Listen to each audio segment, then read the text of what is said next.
மீன் மற்றொரு பெயரும் இருக்கு. இந்த மீனில் அதிகமான புரதச்சத்து, ஒமேகா 3 கொழுப்பு அமிலம் மற்றும் வைட்டமின் B12 இருக்கு.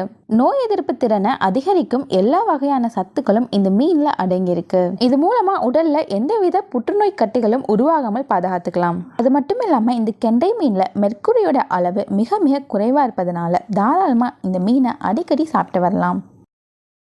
4வதா சூறை மீன். மீன் வகைகள்லயே தனித்துவமான சுவை கொண்ட ஒரு மீன்னா அது சூறை மீன் தான். இந்த மீன்ல இருக்க நல்ல கொழுப்புகள் உடல்ல இருக்க கெட்ட கொழுப்புகளை வெளியேற்ற உதவுது. சூறை மீன்ல vitamin D, zinc, selenium, calcium போன்ற சத்துக்கள் நிறைஞ்சிருக்கு. இந்த சத்துக்கள் இரத்த நாளங்கள்ல இரத்த ஓட்டத்தை சீராக்குது. உடல்ல இம்யூனிட்டி பவரையும் அதிகமாக்குது. சூறை மீன்ல இருக்க கால்சியம் சத்து எலும்புகளை வலிமையாக்குவதோடு எலும்பு முறிவுகளையும் சரி செய்யுது. அதே போல உங்க சருமம் பொலிவா அழகா இருக்கணும்னு நினைக்கிறவங்க கண்டிப்பா சூறை மீன் சாப்பிடலாம். இது உங்க சருமத்தை மிருதுவா வச்சுக்க உதவும்.